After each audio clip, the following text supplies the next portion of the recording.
Sasa tutaenda kuona nguvu ya mazingira na watu katika mafanikio.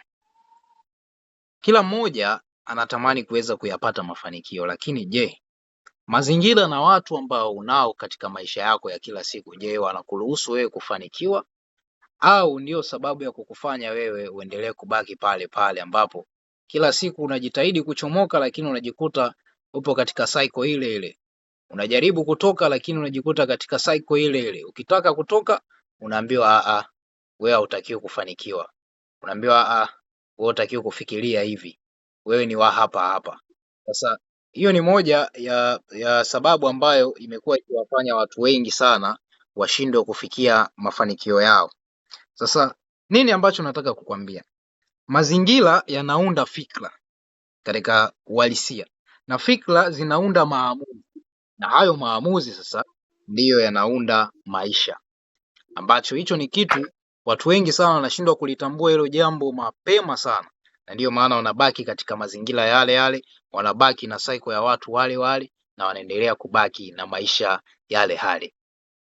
Sasa Mr. Yuda, unaweza ukazima kamera yako kidogo hapo ili tuweze kuweka concentration vizuri ya kuelewana. Unaweza ukazima tu kamera yako hapo ili tuwe na usikivu mzuri. Sasa kwa nini watu wengi wanashindwa kufanikiwa bila kujua? Sababu ya kwanza ni mazingira. Hayo mazingira yako ambayo upo kwa sasa hivi, je, ni mazingira sahihi yanayokupatia mtazamo chanya wa kubadilisha maisha yako? Je, leo toka umeamka asubuhi mpaka sasa hivi, je, kuna watu wangapi mpaka sasa wamekuambia kwamba wewe ni bilionea? Au wewe mwenyewe tu umeweza kujiambia wewe ni bilionea toka leo umeamka? Utakuja kuangalia majibu ulionayo, hapana. Kuna mtu yoyote ambaye amekwambia kwamba wewe ipo siku utafanikiwa. Lakini kitu cha pili ni unasikiliza watu wenye mitazamo au wenye fikra ndogo, watu wenye akili za sisimizi, akili kama kisoda. Hiyo ndio sababu ambayo inakufanya wewe uendelee kubaki pale pale. Kwa sababu gani?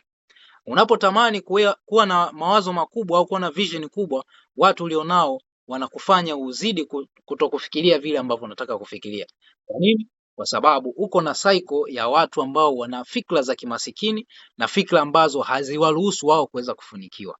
Sasa epuka sana pale unapokuwa katika kundi la watu ambao hawana mitazamo ya kimafanikio, hawana tabia zozote za kuwafanya wao waweze kufanikiwa. Hilo ni kundi ambalo linakudidimiza na kukufanya uendelee kuwa maskini. Na miaka yako kadhaa ndipo utakuja kushtuka sasa, wakati huo unashafika na miaka 50, ushachelewa, hauna mtu tena kukwambia, hauna mtu wa kukusaidia na kukuonesha ni mwongozo gani ambao unatakiwa kuwa nao ili uweze kubadilisha maisha yako. Sasa ni kitu kidogo sana kinachoweza kumfanya mtu aweze kubadilisha maisha yake. Kitu ambacho unatakiwa kukizingatia ni mazingira. Kuna mazingira ambayo kiukweli ukikaa yanakufanya uendelee kubaki kuwa maskini na fikra zile zile za kimaskini. Kwa nini? Wewe umekaa kwenye nyumba ambayo analipa umeme wa 500. Umeme unalipa 1000 buku kweli? Hapo unategemea uweze kuwa na akili za kibilionea. Hiyo ni uongo. Hakuna mafanikio yote utaweza kuyapata. Umekaa kwenye chumba ambacho chumba chenyewe tu kitanda chako kukaa hakiwezi. Umeamua uweke godoro chini uwe unalala. Kwa sababu chumba chenyewe ni kidogo. Sasa hicho chumba kilivyo kidogo ndivyo na akili itavyoweza kuwa na udogo huo wa kuweza kufikiri. Sasa ni mazingira ambayo yanaweza kukufanya uendelee kubaki kuwa maskini. Angalia sana watu wanaokuzunguka, angalia sana mazingira ambayo unaishi na mtaa uliopo. Je, ni sehemu mojawapo ya kuchochea mafanikio yako au ni sehemu ya kuchochea wewe kuwa maskini? Asante sana kwa kunipatia masikio yako na muda wako kunisikiliza.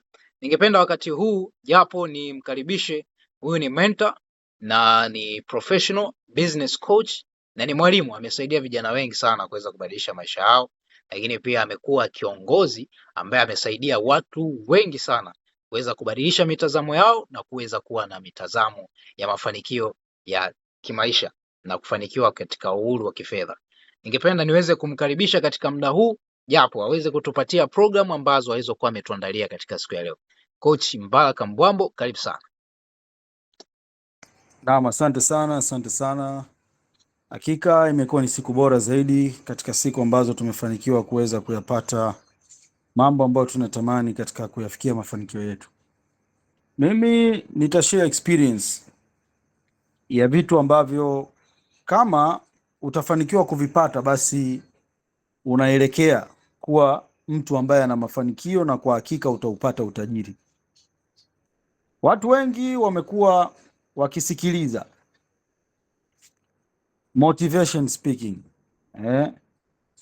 wakisikiliza mara nyingine kuhamasishwa, lakini wakisikiliza mara nyingine kupewa nguvu fulani ambazo zinaweza zikawa ni nguvu bandia, ambazo kiukweli kabisa ukiangalia game plan jinsi ilivyo ya kipato na ya maendeleo, unaona kabisa hawa watu wanapoteza muda na hawatakuwa na uwezo wa kufanikiwa kuwa matajiri. Jamani, nikupe siri tu kuwa mafanikio ni network. Mafanikio ni network. Mafanikio ni network. Maana yake nini? Maana yake sio kwamba unamjua nani. Maana yake ni kwamba nani unayemjua amekufanikisha kuelewa jambo gani kwenye maisha yako. Ndio maana nakwambia mafanikio ni network.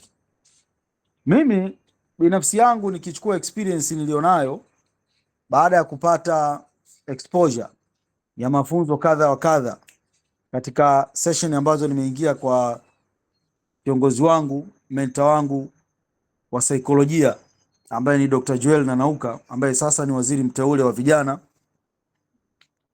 Nakumbuka nililipa shilingi 500,000. Nililipa 500,000 ambapo niliingia kwenye mafunzo ya siku 90 yaliyonifanya nijijue mimi ninataka nini kwenye maisha yangu ya duniani. Sio maisha ya kiroho. Mimi nimekuja kufanya nini duniani, kuiweza kuijua mission statement yangu. Watu wengi ambao unawaona katika maisha, 90% wanaishi wakiwa hawajui wanachokitaka kwenye maisha, na ndio maana hawakipati. Ni ngumu kuweza kupata kitu usichokijua, ni lazima uweze kuonyeshwa mfumo. Kwa hiyo binafsi mimi ilinichukua siku 90 kujijua mimi ni nani, lakini sio tu siku 90 kavu na 500,000 nilitoa. Sasa mjiulize, wewe ambaye upo kwenye hii session sasa hivi, umewekeza kiasi gani kwenye maisha yako, au umewahi kukiwekeza kiasi gani kwenye maisha yako ambacho kimekufanya wewe ukaelewa unachokihitaji kwenye maisha yako kitaweza kukugharimu kitu gani ambacho unatakiwa ukilipie? Hili ni swala la msingi sana ambalo unatakiwa ulijue. Siku zote network ya vitu vinavyoweza kukufanya ukayapata maendeleo vinagharamiwa, vinalipiwa. Mimi binafsi nafundisha watu network marketing, na namshukuru kuweza kupata nafasi ya kumfundisha pia Coach Jackson hapa. Coach Jackson alipata fursa ya biashara akiwa yuko Mwanza. Nilimshirikisha biashara, nilipewa namba na kiongozi Dr. Ibrahim Chenza, King of Oviedo. Nikamwelewesha Mr. Jackson akiwa yuko Mwanza. Mr. Jackson akaanza biashara akiwa Mwanza, mimi nikiwa Dar es Salaam, wala sijaonana naye. Na Mr. Jackson alifanya kitu ambacho kinafanana sana na nilichokifanya mimi. Na hii ni maajabu ambayo ninayaonaga sana. Watu wale ambao wanachukuaga maamuzi ya kuanza haraka wanakutanaga mara nyingi na watu ambao wana maamuzi. Mimi niliposhirikishwa biashara 2022, siku hiyo niliposhirikishwa biashara, nilianza biashara kwa mtaji wa 1,188,000. Siku hiyo sikuwa na kujiuliza sana, sikuwa na mawazo sana, sikutaka nikashauriane sijui na nani. Ni maisha ya kwangu, shida ni za kwangu. Mimi nikiwa sina pesa ni mfuko wangu, kama kudhalilika ninadhalilika mimi. Nikaangalia maisha nikajiona mimi natakiwa niwe na pesa, sina story zaidi. Basi nilifanikiwa kufanya hivyo. Kilichotokea, nikachukua maamuzi ya kuanza biashara. Haya maamuzi niliyochukua, sasa hivi nipo katika level nyingine ya maisha, nashukuru Mungu, sio yule niliyokuwa zamani. Kwa nini? Ni kwa sababu nilijiona mimi mwenyewe. Sasa mimi nataka nikupe experience, ujifunze kitu hapa. Kuna levels almost 6 ili uweze kuyapata mafanikio unayoyataka katika maisha. Hizi ni level 6 za kuelekea utajiri. Narudia tena, hili sio somo la kukumotivate. Binafsi unavyoona hapa na kufundisha au natoa maelezo, nina structure au roadmap, ninaelekea kwenye kuwa na shilingi milioni 100. Na tayari nimeshaweka roadmap na kila kitu, milestone zangu najua ninachokifanya na najua naelekea wapi kuipata milioni 100. Sisi tunaelewana?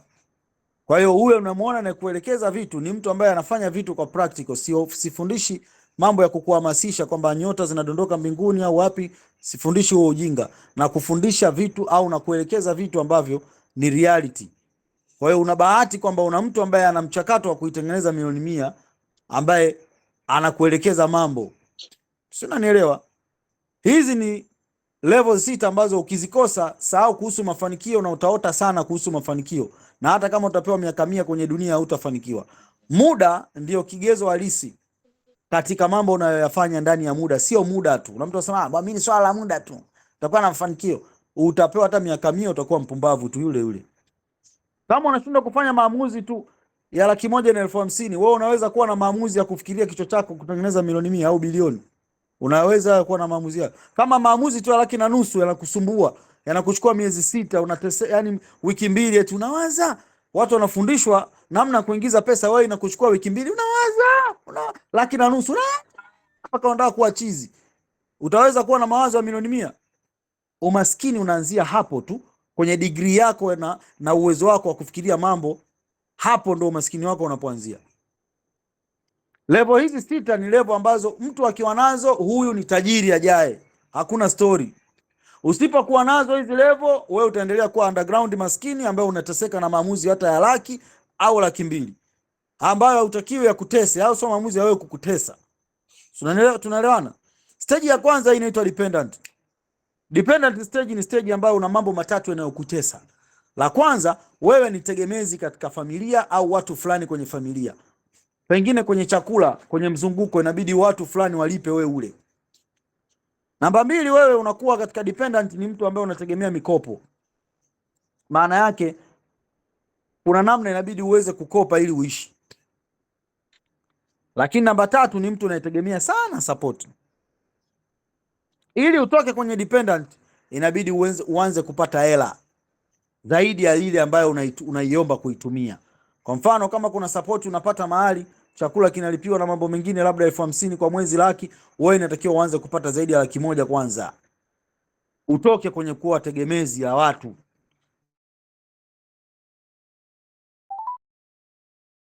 Unateseka. Kwa nini unateseka? Unachakua